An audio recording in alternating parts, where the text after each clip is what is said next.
All right, I think we can go ahead and get started. And as people continue to join, we'll be happy to have them. So good afternoon and or good morning to all of our attendees here today for this retirement planning strategies presentation. My name is Kelly Leffler. I'm a senior program specialist with AARP Massachusetts. So we are coming to you from the East Coast where it is 12:01 p.m. Just a couple of quick housekeeping items. If you have any questions or comments during today's presentation, you can either put that in the chat or in the Q&A, and we'll have time for questions and answers at the end of the presentation. This is being recorded, so if you have any internet connectivity problems or you have to hop off, the recording will be sent to all registrants after today's presentation. And today's presentation is also part of a financial resilience series that Massachusetts has been putting on throughout the month of March. So I'm just going to put a link in the chat that goes to a blog post that talks about, we have one more presentation coming up next week that actually our presenter today will be giving, and that's on caregiving costs. So if you are a caregiver or will become a caregiver, lots of really good information on the caregiving process, as well as some of the financial implications of that. And in addition to that, there are past presentations that are listed on the blog post that you can view a recording of too. So lots of great information for you there. With that, I'm going to hand it over to our presenter today. Renee Senes is a volunteer with AARP Massachusetts, and you are very lucky to be hearing her speak. She is a wealth of knowledge. So I'm going to hand it over to Renee, and we can get started. Thank you, Kelly. And so Kelly is going to be sharing the slides and advancing the slides for me. And as she said, if you would put your questions in the chat, and I will try and stop as we go along to take, to take some questions for you, because the way I have my screen set up at the moment, I'm not seeing you. So wouldn't be able to see you raising your hand. So I'm going to count on Kelly to do that for you. So welcome. As Kelly said, my name is Renee Senes. I'm a volunteer with AARP, and I'm talking to you from Concord, Massachusetts, home of, for those of you who remember your history, the Battle of Lexington and Concord, home of the American Revolution. Next slide, please. So just a disclaimer, remember that this presentation is intended to provide general guidance. Nothing I say should be construed to apply to your specific situation, and I can't provide specific advice or recommendations. I'm here as a volunteer and a representative of AARP. So please make sure that you consult with a professional, whether it's a legal advisor or a financial advisor or an accountant, as to how to handle your personal situation. So take a minute, if you don't already have a pen and a paper, if you want to take notes, and then we'll take a look at our agenda. Next, Kelly. So today we are going to be looking at, as I said, I sometimes run into a little, you think with all these times of doing these things on Zoom, I'd have the technology down, but not quite. So today's agenda: to define your own financial goals, to set your priorities, to prepare for retirement, and to take steps to secure your future. We're going to provide you with information that will help you recognize the steps you need to take no matter where you are with your finances. And remember, personal finance is personal, not one size fits all. And again, it's best to consult with a professional. AARP is going to provide you with a number of resources as you take your financial journey. We'll cover many of them in our presentation. In this session, you'll learn about ways to determine how much money you will need compared to how much money you actually have saved. We'll talk about strategies to bridge the gap if you discover that you do have a gap. And again, there will be time for questions at the end. Please be careful about sharing personal financial information in a group setting.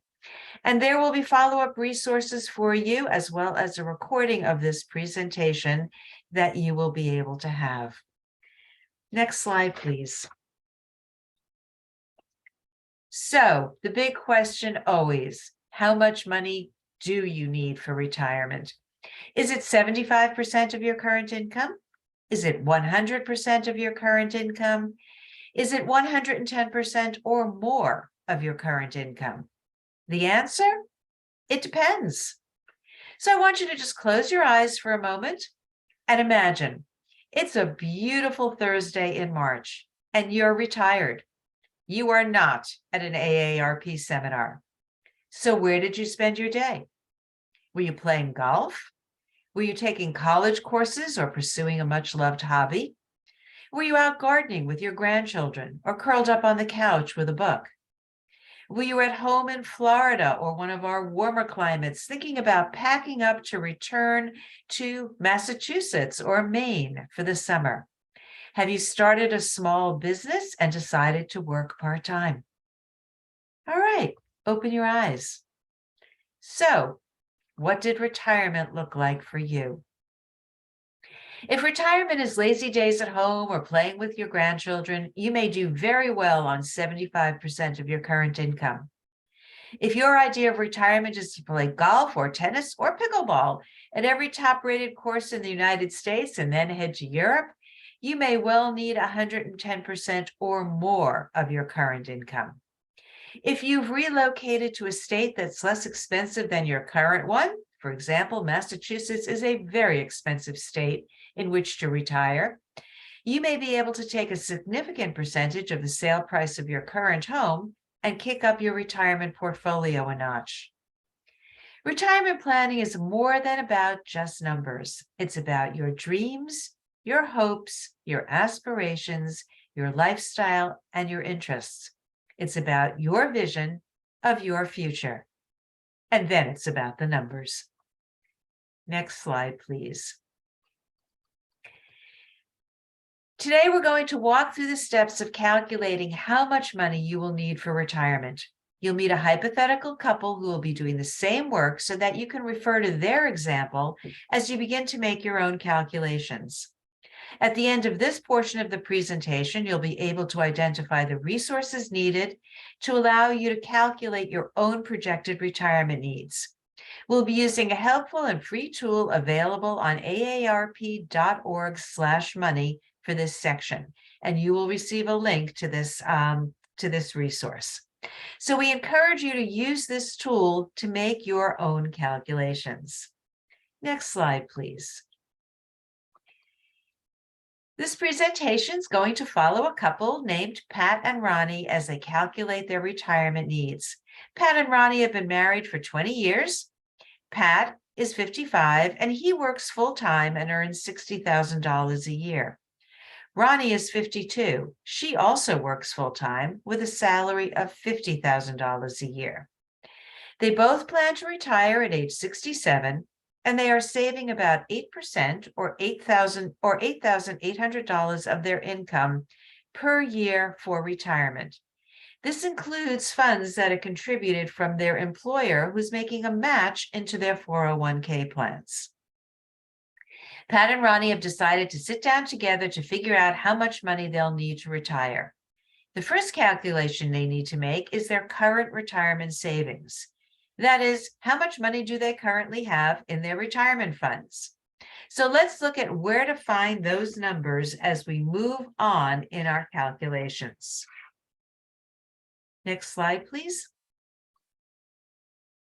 A common source of retirement income for many Americans is a retirement plan through your employer. Some of you may already have these accounts, while some of you may not. The more common kinds of employer-sponsored retirement savings these days are 401k plans, 403b plans, and 403a plans. These are often referred to as described or described as defined contribution plans, which means that this is a type of retirement savings plan where you, the employer, contribute a fixed or defined portion of your income to fund your retirement. In a defined contribution plan, the burden or onus is on you, the employee, to make the decisions and to take action. You decide whether to enroll in the plan, how much to contribute to the plan, and how to invest your assets. If you do have these types of accounts in your current portfolio, make sure that you are getting the matching funds from your employer if available. So example, if your employer will match 4% of your contribution or 4% of your salary, and you are doing only 3%, this is a good time to look at whether or not you can increase yours to 4%, because that money is free money and you're leaving it on a table if you're not taking full advantage of the match. The less common type of employer-sponsored retirement plans are traditional pensions or defined benefit plans. In this case, your employer funds the plan, and once you have met the requirement, which is usually the number of years you've worked, typically 5 or 10 years for some state plans, when you retire, you'll receive a specific or defined benefit. You will find these particularly for teachers, firefighters, government workers, police officers. Those people will often have pension plans.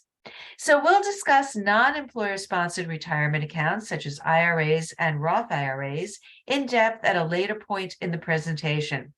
But if you currently have them, be sure to include them in the amounts that you're going to be looking at for what you have saved. So a good way to do this is to pull a current statement. So we're coming up on the end of March. Maybe wait until you get your end of March statements, and pull a March statement for your retirement account, your 401k, 403b, Roth IRA, and traditional IRA, to determine how much you have saved. And remember that not all retirement savings are actually in retirement accounts. If you've maxed out your retirement accounts and you've put additional money into an annuity, pull your annuity statement so you have that with you as well. Next slide, please, Kelly. For many of us, Social Security is the most important part of our retirement picture, and deciding when to claim is a big decision. The amount of Social Security you can collect will depend on your lifetime earnings. Social Security averages your highest number of earnings over 35 years. That 35-year number is important because many people I speak to wrongly believe that working part-time in retirement will lower their benefits. This in no way is true. Working part-time in retirement just gives you additional money and may in fact throw out a year of income when you were 18. Remember, Social Security is averaging your highest 35 years. The amount you collect will also depend upon the age at which you start collecting and the number of years you collect your benefit. So when you claim Social Security is a very important personal decision. You qualify for Social Security by paying Social Security tax on your earnings while working. You'll notice on your pay stub that you are paying into FICA, which is your Medicare and your Social Security tax. You and your spouse need to have worked and paid into Social Security for at least 10 years in order to be eligible. So you've just had a disconnect. I've told you 35 on one hand, now I'm telling you 10. 10 years is the number of years you need to pay in order to be eligible. But once you've paid in those 10 years, Social Security is going to go ahead and average your highest 35 years. So when you're looking at your Social Security statement, remember that you want to count 35 years. There are also survivor benefits, spousal benefits, and disability benefits, all of which have their own qualification criteria. So please refer to the AARP Social Security Resource Center for additional information on calculating Social Security and learning more about your benefits. Next slide, please. So let's take some time to review the information that can help you make the best decision for you in terms of your Social Security benefits. On your screen, you have a bar graph that's showing when you can claim Social Security benefits. And these choices are going to impact your benefit. One option is to consider waiting to claim in order to increase your monthly benefits. And the other option is to wait and claim your benefits at your full or normal retirement age, which is somewhere between 66 and 67%. How do you know which one of these is you? So, if you were born between 1943 and 1954, your full retirement age is 66. If you were born in 1960 or later, your full retirement age is 67. If you were born between 1954 and 1960, well, you don't get to retire. Only kidding. Your full retirement age goes up in increments of 2 months. So, for example, if you were born in 1955, your full retirement age is 66 and 2 months, and that increases in increments of 2 months until it reaches age 67 if you were born in 1960. You can also choose to receive your benefit as early as age 62. So you're going to notice on that bar graph that this benefit is going to be reduced by 25 to 30% depending upon your full retirement age. And that reduction is for the rest of your life. It's not that it will readjust when you reach 66 or 67. Once you choose to claim early, that reduction follows you for your lifetime. So it's important to consider how this decision will impact your family, someone who might be claiming survivor's benefits on you and not just your own benefit.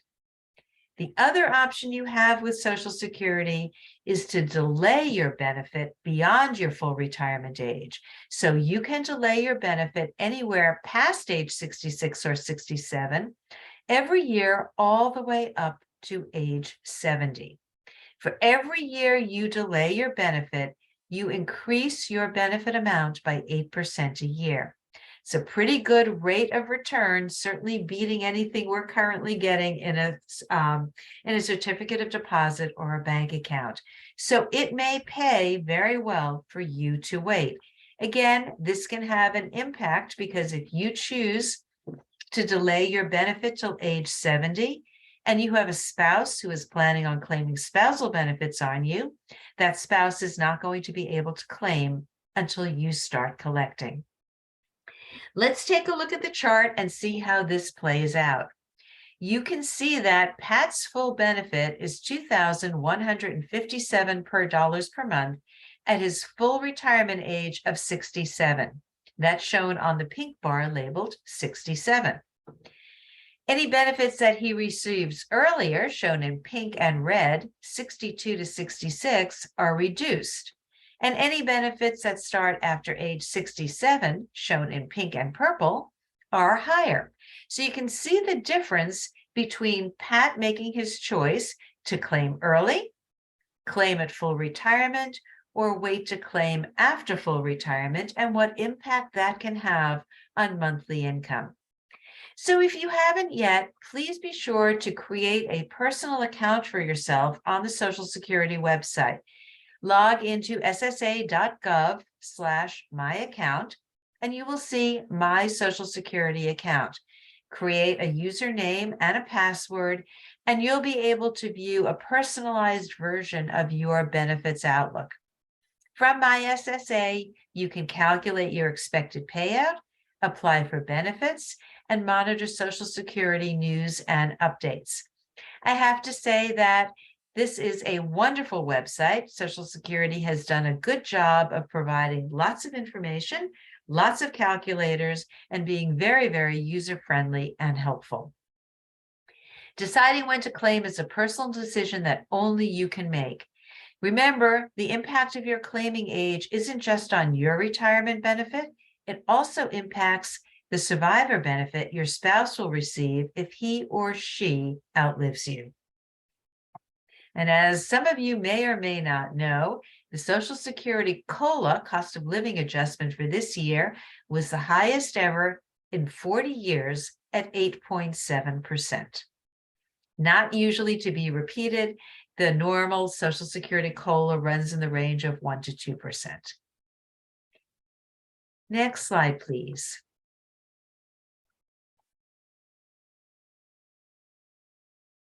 Pat and Ronnie plan to retire at age 67, which for them is considered the Social Security full retirement age. So we're going to assume that they were born in 1960.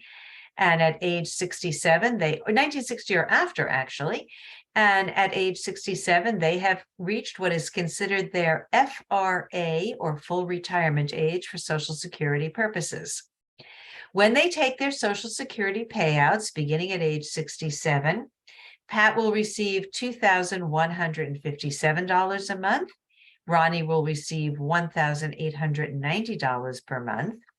However, if Pat waited till age 70, he would get $2,675 a month, and Ronnie would get $2,344 a month.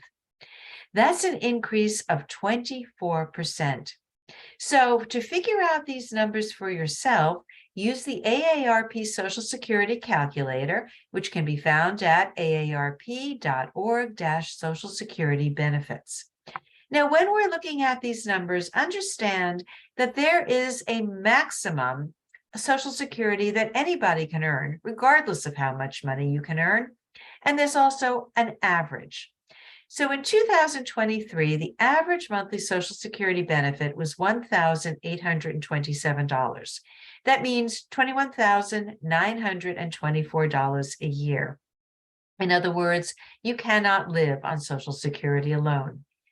The maximum benefit that anyone, regardless again of how much money they earned over their lifetime, that anyone will get for Social Security in 2023 is $3,627 a month, or $43,524 a year. So keep that in mind when you're looking at the Social Security website and when you're doing your calculations as to how much money is out there. Don't think just because, fortunately, you've got a very significant income, there's anything more than what the maximum available as for Social Security, and then be aware of what that average is. Let's move on, please. So how much will you spend in retirement? Well, we talked about that a little bit about the beginning when I had you imagine what your retirement would look like. Will you spend more, stay the same, or start living more modestly to stretch your dollars further? The AARP calculator makes an educated guess about your current lifestyle by starting with your current income, deducting employment and income taxes, and subtracting the amount you're saving. What's left on this calculator is your current lifestyle figure. The calculator assumes that in retirement, you will need 85% of this figure to live close to the same lifestyle you now have. Because expenses are typically lower for retirees, you're not traveling into work any longer, and you're not setting aside money into a retirement plan. This amount becomes your retirement spending goal with adjustments for inflation every year. However, if in talking about it with your spouse or looking at it for your own personal information, you decide, no, 85% of what I want to do of my current figure will not do it for me, because I am thinking about having a lifestyle that includes traveling or having a lifestyle that includes going out a lot, you can adjust this number. You can adjust it higher, you can adjust it lower, or you can keep it as the same as your expenses today. And it might be worth your while to run numbers all different ways so that you have a comparison. A more moderate lifestyle is assumed to be 75% of your current income, and a more extravagant lifestyle is assumed to be 95% or more of your current income. The calculator allows you to key in a specific percentage that will be applied to your current lifestyle. So to determine how much you'll spend in retirement, make sure that you account for all potential expenses and be conservative in your estimates. It's better to have too much rather than not have enough. So I'm going to take a break right here. Kelly, see if we have any questions before we go back to going on with the presentation. Kelly, you're on mute. Thank you. Okay. We did have a question, but you did address it. And they asked, is the maximum Social Security amount $3,000? So the maximum Social Security amount, as I said, for this year is $3,627 a month. Just so you know, last year the maximum was $3,345 a month. So we've got a little less than a $300 increase for this year, and that does in fact get adjusted annually for inflation. But right now, the highest amount that you could possibly get, assuming that you have that 35 years of high employment income, is going to be $43,524. Thank you. And then we have an interesting question on Social Security. This attendee said, I'm 58 years old and have paid into Social Security since I was 15. I don't plan on having access to benefits until I'm at least 67. What is your knowledge about the risks to the future of Social Security benefits in the near and distant future? That's such a politically fraught question. My gut reaction is that our country can't afford to survive without Social Security. And currently, you have no alternative but to pay into Social Security. I would, however, suggest if you have the ability to aggressively fund a 401k, a 403b, and put extra money aside for retirement savings, that would not be a bad idea. Because there is still talk about raising that retirement age from 67 and moving it out till age 70. Given your current age, if Congress were to get around to that, you might or might not be grandfathered. And that kind of leads to a separate question of, will the age for the maximum benefits always be 70? And again, there are any number of solutions or proposals out there to fix Social Security, quote unquote, fix Social Security, that range from increasing the benefit base on which people pay in. Currently, there's a cap on the amount of your salary on which you pay into Social Security, and it's not your entire salary, depending upon how much you earn. To having a needs-based proposal. Not everybody would get Social Security, only people who need it. To increasing the age at which you can claim Social Security, moving that 62 age up to 67, moving that 67 age up to 70. I haven't seen anything about extending it past age 70. Thanks, Renee. And just one more question before we go back to the presentation, a clarification on the maximum Social Security amount. This person was wondering about the maximum Social Security amount for a couple. Would that just be the maximum amount for an individual times 2? What would that look like? No, so Social Security is one of those things that is unique to the individual. And so if you have a two-couple working household, then your Social Security is going to be whatever yours is, and your spouse's Social Security is going to be whatever theirs was. And there is, you'll have to look, and I don't have the number in front of me right now, but every year Social Security sets an earnings cap, and you pay into Social Security up to that amount. If you've earned more than that, you're not paying into Social Security. So you have had to have hit that earnings maximum every year to currently get the maximum, which is why it's worth pulling your Social Security statements. The only difference with a couple that would not be impacted by that is if one spouse is in fact claiming spousal benefits, which means that he or she is claiming half of what the other spouse receives in lieu of claiming their own. So there are a couple more questions, and I do want to answer them because Social Security is such an important topic. Okay. So similar to that point, Renee, this person said, my husband's Social Security was higher than mine. He has passed away. So would I take his Social Security or mine? And they're thinking of taking it at age 63. Okay, so widows, and my condolences to you on the passing of your husband. But widows come under a whole different set of rules that are really kind of beyond this presentation. So I urge you very strongly, and we can get that information to you, because as a widow, you are entitled to claim as early as age 60. There are still reductions for benefits, and you can claim both your own and then switch to a widow's benefit, or claim the widow's benefit and switch to your own, whichever one works out better for you. But it's really worth pursuing this and making an appointment with Social Security to sit down and go over the numbers. Because as a widow, you have options that are not available to the rest of us. Yeah, and certainly with this topic, we could have an We can. all-day Yes, we presentation to can. go through. And so this will be the last one for now. How does Social Security work if you're currently receiving Social Security disability benefits when you reach your retirement age? My understanding is that your disability benefits just become your retirement benefits. I don't believe you receive any more or any less. It should just, transition into becoming your retirement benefit. Thanks, Renee.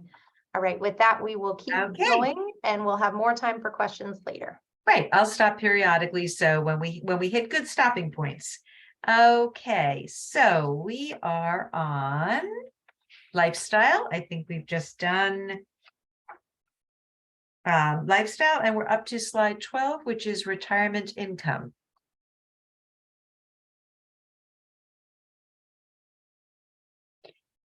All right, so you or Pat and Ronnie and you have pulled all of your numbers. You've gotten your Social Security statement, you've pulled out all your investment statements, and you know exactly what you have for retirement savings. And you're going to see when you're looking at this chart that Pat currently, and just to not that it really matters, but I get confused because these names can be both male and female. Pat happens to be the male in this situation, and Ronnie is a female. Or this could also be a same-sex couple. But Pat currently has $100,000 in a 401k, and Ronnie has $75,000 in a 403b. Quick recap.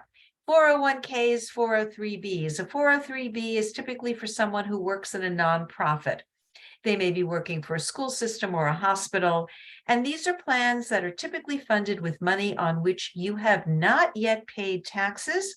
So it's come out of your paycheck without you having paid taxes on it, meaning that when you start to take this money in retirement, it will in fact be taxable. So Pat has 100,000, Ronnie has 75,000, and neither of them will have a pension. At full retirement, which is 67 for Pat, he's going to receive $2,157 per month from Social Security, and Ronnie's going to receive $1,890 per month. The Social Security numbers for Pat and Ronnie are based on their own earnings records. Neither of them is claiming spousal benefits. They plan to have a similar lifestyle in retirement, and they've decided to change the calculator from that 85% estimate down to 75% estimate. So using this AARP retirement calculator, which is available to you, you can see how their retirement savings span over the years. The dark green that you're seeing on the chart is their net income after savings and taxes. The light green is their Social Security benefits. The gray represents the funds they draw from their retirement savings, and the red represents the amount of the shortfall they have each year in retirement. And your chart, when you do this, hopefully will not show a shortfall, but if it does, it will show up in red. So I'm going to give you a few minutes to look at this. Remember, green is their net income, light green is their Social Security, gray is the funds coming out of retirement, and red is their shortfall. So in Pat and Ronnie's case, we can see the shortfall beginning at about age 82, which is the same time that Pat and Ronnie's retirement savings, which are the gray numbers, are started to run out. Pat and Ronnie are going to have a shortfall of $38,177.21 if they do not make any changes to their retirement savings plan before they retire. And that's a key. I like that, before they retire. So what we're encouraging you to do today is to run these numbers before you retire. Although if you have already retired, it's still a very, very good exercise to do. Let's start taking a look at some strategies. Oh, one more thing about this chart, just as to how AARP, the calculator, is making these calculations. So you'll see a drop off at some point in the chart in expenses at age 84. And what the calculator is assuming is that one spouse has passed away. The retirement calculator defaults to a life expectancy of 87 for men and 90 for women. After one spouse's projected life expectancy, the calculator assumes that living expenses will be cut in half. So you can manually adjust that. You can manually adjust life expectancy. If you know that everyone in your family lived to be 98, move your life expectancy out. And so in calculating Pat and Ronnie's numbers with a life expectancy of 84 and 87, we have Pat passing away at age 84. You can also manually adjust inflation on this calculator. The default is 2.5. You can adjust that up or down. And again, you can adjust those living expenses. Remember, the calculator is going to use 85. Pat and Ronnie have adjusted it downward. So you can see that this calculator is very interactive and allows you a lot of input in order to make determinations. And I encourage you to run multiple different scenarios in terms of longevity and the amount of money you're going to need to replace, which will give you a wide range in which you can see what your retirement is going to look like. Next slide, please. Now that Pat and Ronnie have determined that there is a gap between what they are going to need and what they will have, and if you've determined that there's a gap between what you will need and what you will have, it may actually feel frightening. It may feel overwhelming. Just know you're not alone, and it's never too late to start saving and to change course. There are many strategies you can use to bridge the gap between where you are and where you hope to be. Let's look at some of those, starting with our next slide. A great place to start with your goal of bridging a future retirement savings gap is by strengthening your current foundation. No matter your age or situation, unplanned expenses and debt can be difficult to manage and may jeopardize carefully made retirement plans. So we're going to spend a little bit of time talking about ways to budget, plan for emergencies, and reduce debt. These steps can help you stay on track to meet your retirement goals, regardless of the surprises that life may throw your way. Next. Everyone probably knows what a budget is and might even know how to create one, but we'd like to emphasize the importance of budgeting as it relates to retirement planning. Your ability to save more for retirement is dependent on your ability to manage your money well. Budgeting to create more margin, and that margin means the difference between your income and your expenses, lower debt, and save is a great first step. There are many sneaky ways that our money disappears each month. To name a few, there's late fees and banking fees and subscriptions we haven't canceled. You get that free subscription to Hulu for a month, and then you have a show you want to watch and you forget to cancel it. Go cancel it. Extras on our phone and cable accounts that we no longer need. By carefully monitoring income and expenses, you can free up hundreds of dollars each month. Your budget will help you plan your spending and your saving in advance. AARP offers a free online tool to help you set up a budget using the AARP Home Budget Calculator. Remember that a budget is an awareness tool first. It's a guide for saving and planning for retirement later. You may prefer a different system for budgeting, such as a spreadsheet, or even a paper and pencil, or a software program. But I do encourage you to keep track of what you're spending, to have a very, very good handle on where your money is going every month. The other thing I'd like you to do when you're doing a budget is to consider needs and wants. A need is something that you need, as the name says. You need food, clothing, shelter, transportation. A want is something that is wonderful to have, such as dining out, giving gifts to people, traveling with family and friends. Furthermore, in the need category, there are things that are fixed, things such as your rent, your mortgage, and your insurance bill. You don't have discretion over whether or not you can change that amount every month. And then there are needs that maybe you have a little bit of wiggle room for. You may be able to search for a lower auto policy or a lower homeowners insurance policy, assuming you're willing to have a higher deductible. And then your discretionary things are completely within your control. You can decide you have the money to pay for them or that you can't afford them within your budget. So again, when looking at your budget, not only look at what you spend every month, but then separate out those categories into the mandatories, those must-have needs, and the discretionary, what you can do without, those things that do make life more fun, but if push came to shove, you would not have to spend that money. Next slide. Let's think too about emergency preparedness. Just 39% of Americans would be able to cover a $1,000 emergency if something unexpected happened. That's a huge number of people. And here's the issue. When we aren't prepared, we're more likely to pull out that plastic to cover an emergency. And that only adds to our debt because, as we all know, credit cards come with a significant rate of interest.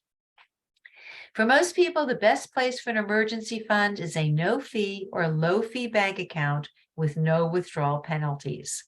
Word of caution, do not link this account to your checking account as an overdraft because every time you write a check for too much money, it will tap your emergency fund to pay for it. Put it somewhere else. If possible and you're working, I would say consider setting up an automatic savings option. Just the way you automatically have money going into a 401k plan, have money coming out from payroll, one amount going into your checking account for you to spend for your monthly expenses, and one amount going into a savings account for your emergency fund. Try and make it a separate account with automatic recurring transfers and a direct deposit. So if your employer is doing this for you by direct deposit, you sort of don't feel the pain and you will get used to not necessarily having that money in your monthly spending. So financial planners typically recommend having 3 to 6 months worth of living expenses as an emergency fund. For most people, that can be an intimidating amount. So your best bet is simply start an emergency fund with whatever you have and add to it regularly. Treat this as a bill, and I always say, pay yourself first. When you're lining up your bills for the month, put yourself at the top of that bill-paying list and pay yourself first. Next slide, please. If you're concerned about debt, you're not alone. The share of households led by older Americans that carry debt has risen steadily over the last 2 decades. So what's the best way to get those account balances down to zero once and for all? Well, first you have to plug the leak. You can't lower debt by adding to it. So take your credit cards out of your wallet or your purse. Remove all one-click payment options when you get, on Amazon and your stored credit information from online sites to help you avoid temptation. Stick with that budget that you've just created. If you can manage it, do not charge anything else. 2 popular debt reduction strategies worth considering are called the debt snowball and the debt avalanche. The snowball method focuses on eliminating your smallest debt first, while the avalanche approach places the biggest priority on eliminating the debt with the highest interest rate. Simply put, the snowball method is when you pay off your debts in order of smallest to largest. It allows you to gain some momentum as each debt is paid, also allows you to have a feeling of really having accomplished something. The avalanche method, on the other hand, is all about reducing the amount of interest you pay while you work toward a zero balance. So with the avalanche method, you're going to take your highest interest rate first and pay that down.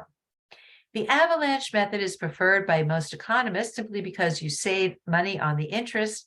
However, since this effort is long-term, it can be harder to see that you're really making progress and keep yourself motivated.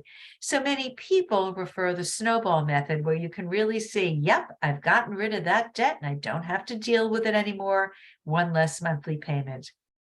Whichever you choose, be sure to stick with it to see the best debt reduction. No betting. For additional strategies, look at the AARP Money Map, and the link is going to be in your handout. Next slide. Increasing retirement savings. So we have worked on calculating what you need for retirement, setting up emergency savings, and eliminating debt. Now let's move on to discussing strategies for increasing retirement savings. Next, please. You want to be sure that you are getting the maximum matching funds of any employer-sponsored plan available. If your employer offers a match, as long as you contribute a minimum percentage, you will want to be sure to contribute at least that amount. Worth contacting HR to find out how much they are matching and where you are in relation to that match. Through your employer plan, you should be able to set a retirement contribution to automatically increase by a certain percentage each year. This will allow you to increase retirement contributions as your salary increases. This is called auto escalation. And again, talk to someone in HR. Also, be sure to review your portfolio mix. Your retirement plan should be aggressive. It should be invested. Typically, it's going to be invested in mutual funds, and you may have several options such as target date funds, which automatically adjust your portfolio mix from more aggressive to less aggressive or more conservative as you get closer and closer to retirement. Consult your employer's retirement plan administrator to learn more about your options, or you may want to consult with a fee-only financial advisor who can help you determine what the best portfolio mix for you is going to be. The AARP Interview and Advisor tool is a free resource to help you understand a financial advisor's credentials, compensation, and give you tips on how to get the conversation started around your needs. The tool is available for a smartphone, tablet, or computer, and the link is in your handout. Finally, if you are 50 or older, there are catch-up contributions. So your retirement plans, your 401k and 403b, will allow you to add an extra $7,500 annually in order to catch up once you have turned age 50. If you're not already doing that and you are over the age of 50, think about whether or not you have the ability to do that and where that money might come from. Next slide, please. There are also individual retirement account options that you can explore in addition to the employer-sponsored plans, and be sure to speak to a financial professional or your accountant regarding these. First one I'd like to talk with you about are Roth IRAs. So unlike your 401k or 403b, which are money you have saved before you have paid the taxes on it, a Roth IRA is money you have saved after you have already paid the taxes on it. A great feature of a Roth is that when it comes time to take that money out, you will pay no income taxes on a qualified withdrawal. You can withdraw Roth contributions without penalty, as long as the money comes from the contribution and not the earnings. And unlike an IRA, there is no required minimum distribution at age 72. So if you have a Roth, if you would like to be able to set up a Roth, I think you have up until, you can actually set up a Roth for 2022, up until your tax return due date in April of 2023 and fund 2022. There are income limits that can phase out your eligibility, so be sure to check with your accountant on that. A traditional IRA is money in which you set aside on which you have not yet paid the taxes. So the money hasn't been taxed when it's deposited, but you're going to pay taxes on your contributions and the money that you have made when you take money out. If you take money out before the age of 59 and a half, you will also pay a penalty on that money.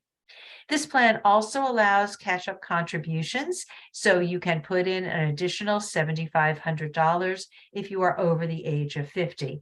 You cannot fund both a Roth and a traditional IRA to the max. You can split contributions between them if that's to your benefit.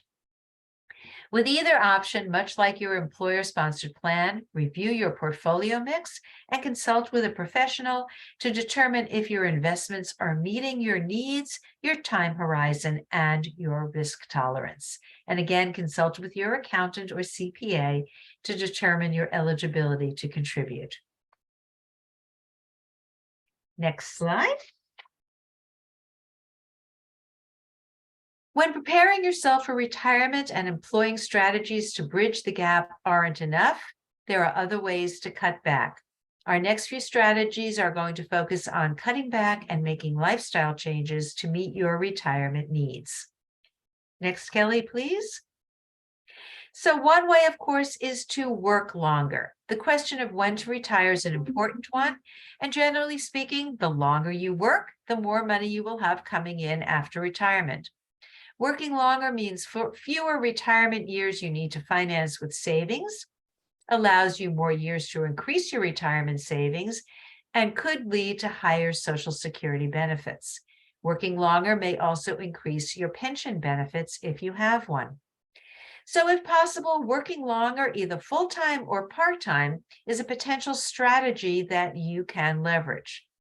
Remember that if you decide to work early, if you decide to collect early and still work part-time, there's an earnings limit, meaning that you cannot collect your you cannot start collecting Social Security at age 62 and still work full-time and collect your full Social Security. So when we're looking at this in 2023, if you were to collect at age 62, you can only earn $21,240 per year. For every $2 over that, you give back $1 to Social Security, which doesn't go away. It'll eventually come back to you later. And when you reach your full retirement age of 66 or 67, the limit on your earnings is $56,520. After your full retirement age, if you decide to collect, your earnings can be unlimited and you can still collect Social Security. But do remember, Social Security is taxable income. So when you're thinking about collecting and working, please make sure you think about what tax implication this is going to have for you. And next slide, please. Another option is for bridging the gap is to downsize. Moving. If you're weighing a move, make careful comparisons. If you own a home and stay put, your current house might need repairs. By contrast, if you move, there may be fix-up costs and moving expenses. If you move from a house to your apartment, your rent payments will gradually go up.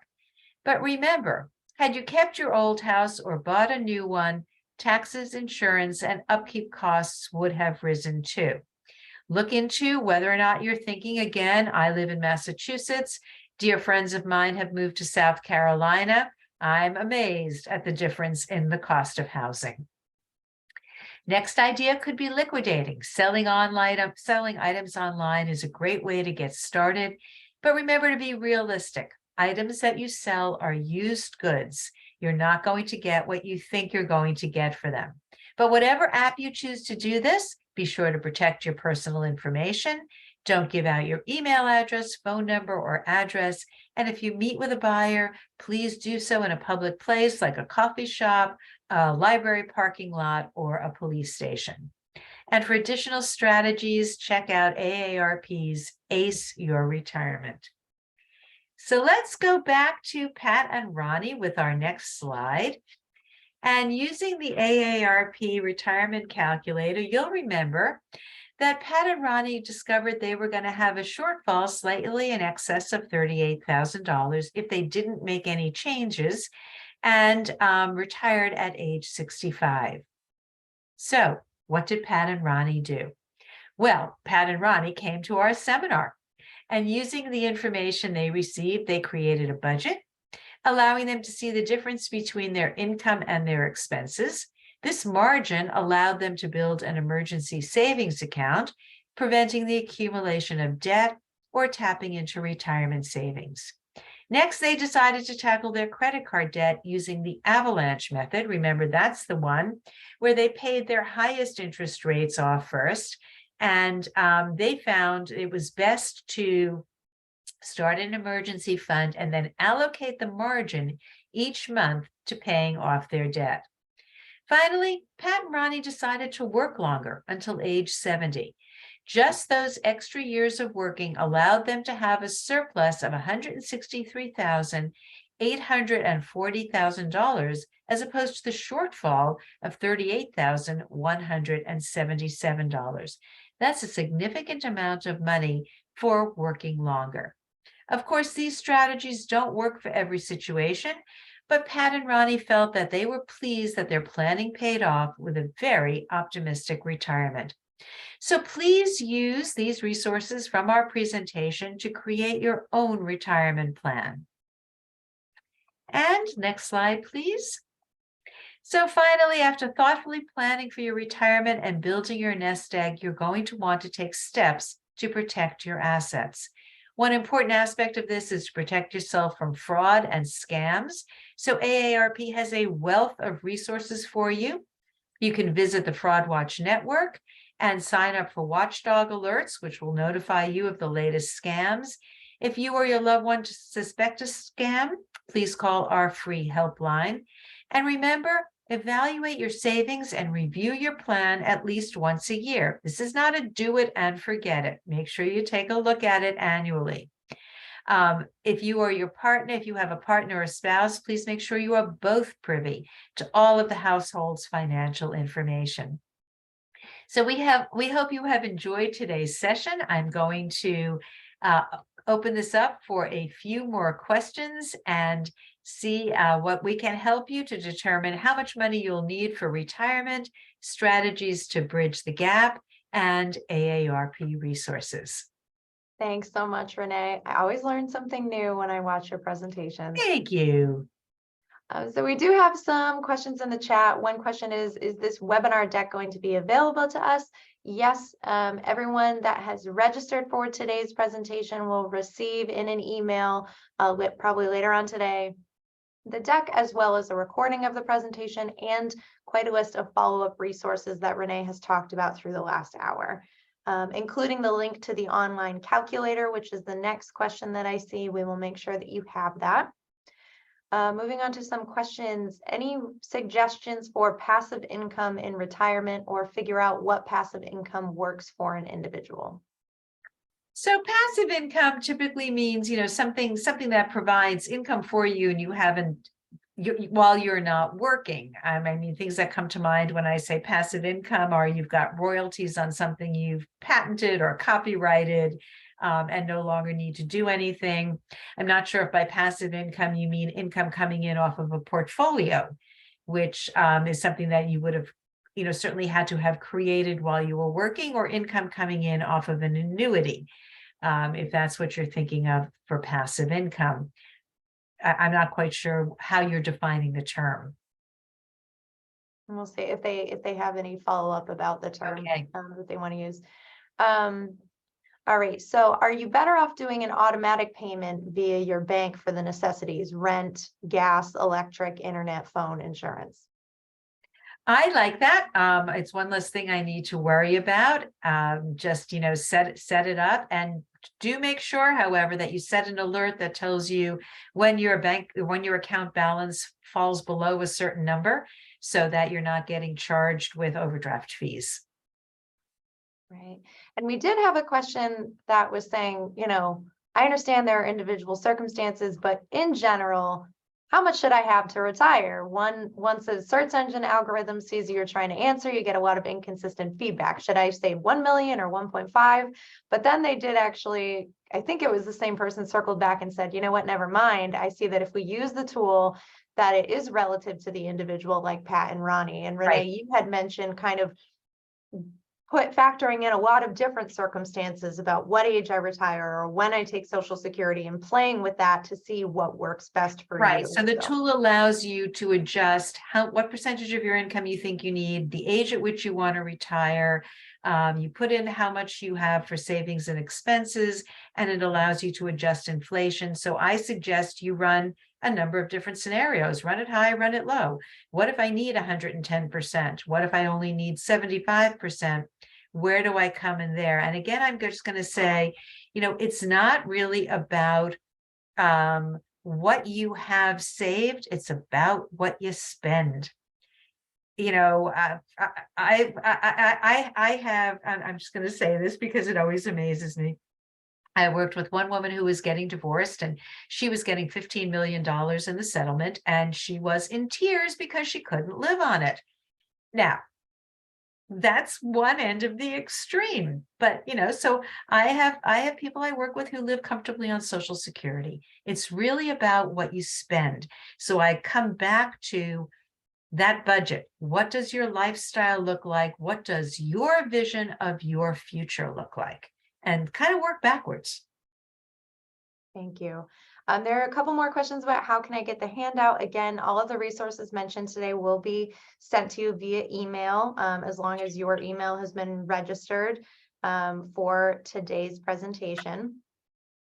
And this is a good question. How much information should I share with a financial advisor? I'm a bit nervous sharing financials. Is there something on AARP, the question we should be asking, or what we should be sharing with an advisor?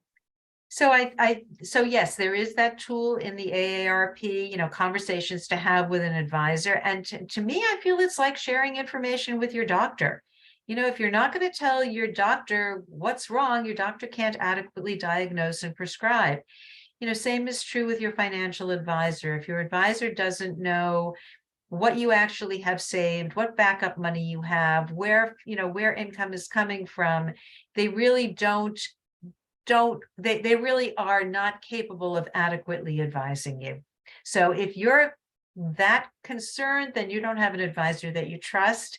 And I think, you need to be doing some research and maybe get a recommendation from a dear friend, somebody who's very happy with their advisor. All right, a few questions on AARP resources, which I'm not sure if we have the answer to right now, but questions on if AARP has resources on cost of living in different states in the US, and also information on comparing pros and cons for CDS, treasuries, annuities. I'm not quite sure on that one. So I don't know that AARP has that. Certainly cost of living in various states is widely available online, and they're forever publishing most expensive state to retire, least expensive state to retire. I think just with a little bit of time and Googling, you can find that very, very easily. CDs and treasuries and annuities, I don't think I'd put in the same breath. They're widely different instruments. I don't necessarily know that you can compare them, because something like a CD has a term and it's liquid and you get your money back, whereas something like an annuity is typically not. You get your money back. You get your money back in a stream of income over the remainder of the course of your lifetime. So that's something, again, I would talk with a financial advisor about, but I don't really think that I find them comparable instruments. Thank you, Renee. And then going back to that passive income, they were thinking something more along the lines of something I can do as an individual, like getting a roommate. Yeah, I mean, certainly, if you are comfortable with the idea of having a roommate, and you see that as generating passive income, I think that it would be absolutely wonderful. You'd have to make sure that your house is set up or apartment is set up in a way that would work for you and a roommate. And I would caution you on making sure you do background checks and credential checks and all those kinds of good things. We had a few comments on that. Need a passive roommate, and somebody's watched a lot of Lifetime movies and wouldn't get it. So totally understand that. So before we wrap up today, I do want to be respectful of time. We're a little bit over, but I've just put in the chat once again the link to our financial resilience series here in Massachusetts. We do have a couple of presentations that you can watch the recording of, and one more live presentation that Renee will be giving again next week that is all about caregiving costs. So if you're interested, please register for that. And I'm also putting in the chat a survey that we would really love for you to fill out from today's presentation so we can see, what we did well and what we can improve on for future presentations. And once again, both of these links will be in that follow-up email along with the recording and lots of resources. So I don't see any other questions. So with that, I just want to say thank you so much to everyone who was able to join us today, and of course to Renee. I hope that you learned some really fantastic and valuable information, and we look forward to seeing you again at future AARP presentations. Thank you, everyone, for your questions. I greatly appreciate the interaction, and it's been my pleasure. Have a great day, everyone. Bye-bye.